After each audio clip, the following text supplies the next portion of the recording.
Exiled royal breaks silence on killing younger brother by shooting him in forehead. Juan Carlos I, the exiled former king of Spain, has spoken out on the tragic death of his younger brother Infante Alfonso of Spain, and the guilt that continues to haunt him almost 70 years later. An exiled royal has broken their silence on a devastating tragedy that changed their life forever. On the evening of March 29, 1956, shortly before Easter Sunday, a catastrophe unfolded within the Spanish royal household, with the death of a teenage prince casting a dark shadow over the family. Now, almost 70 years later, the brother who fired the fatal shot has spoken out. At 14 years old, Infante Alfonso of Spain was already the light that shone in the family, with the charismatic, talented prince known to be the favorite son of Infante Juan, Count of Barcelona. As grandchildren of Alfonso XIII, the King of Spain, Alfonso and his siblings bore plenty of responsibility from an early age, but there was also time for fun. At the time of his death, Alfonso had been enjoying an Easter break with his family at Villa Giralda in Estoril, on the Portuguese Riviera. His final day had started out so happily, with the gifted golfer having won a local junior golf tournament. Even better, his elder brother, the future Juan Carlos I, was back from military school for the holidays. After attending evening mass, Alfonso dashed away to see the then 18-year-old Juan Carlos. It was then that the unthinkable happened. In the years that followed, the story of what really happened next varied slightly, but the terrible outcome remains the same. A pistol was fired, and a bullet entered the forehead of the younger prince. By the time the Count of Barcelona rushed to the playroom, Alfonso was lying in a pool of his own blood. The bereft father was left helpless as his favorite child died in his arms. The following day, under the orders of dictator Francisco Franco, the Spanish embassy in Lisbon issued the following statement: while His Highness the Infante Alfonso was cleaning a revolver, on the night of March 29, with his brother, a shot was fired that hit his forehead and killed him.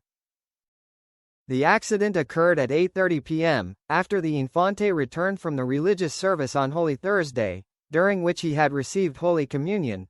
However, as reported by El País, the Italian press published a different version of the tragic event, asserting that Juan Carlos had been holding the pistol and that his finger had been in the trigger when the deadly bullet was fired.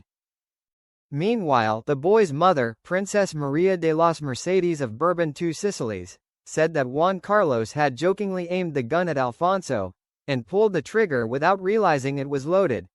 Now, in his new memoir, Reconciliation, Juan Carlos has opened up about the tragedy that would haunt him for the rest of his life, recalling how he and his younger brother had been playing with the weapon when it went off. Writing 11 years after his abdication and exile, the now 87-year-old shared, "I will not recover from this tragedy.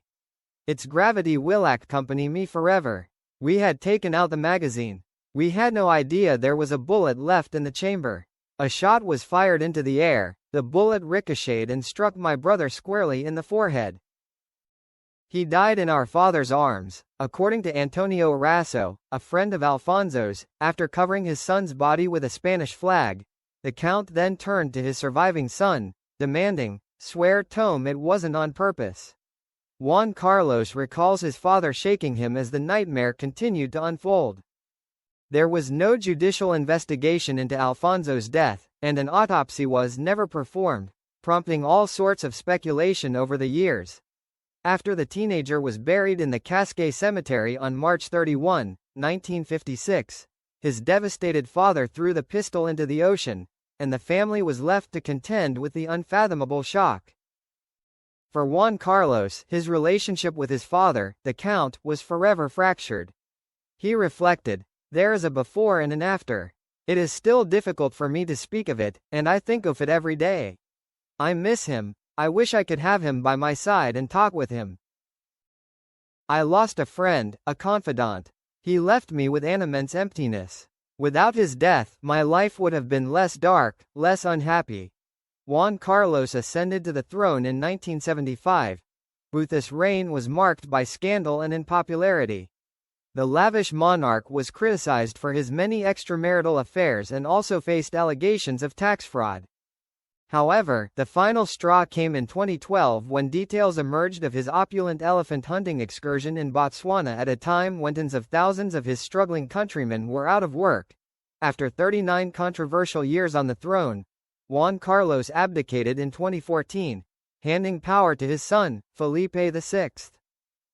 In 2020, he left for the United Arab Emirates amid allegations of financial misconduct, money laundering and corruption. For many in Spain, Juan Carlos remains a divisive figure, but those close to him have previously shed light on a different side to the disgraced monarch, behind the extravagance.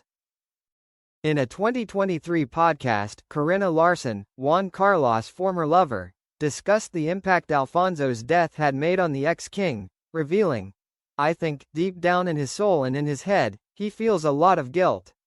He has nightmares about it. He told me that his younger brother was the really bright one, the handsome one, the best golfer, his parents' favorite son. Juan Carlos is dyslexic and, despite being left-handed, they forced him to write with his right hand.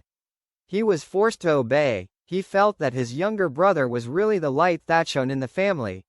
Reconciliation is scheduled to be published in Spanish on December 3, to coincide with the 50th anniversary of Franco's death and the restoration of the Spanish monarchy.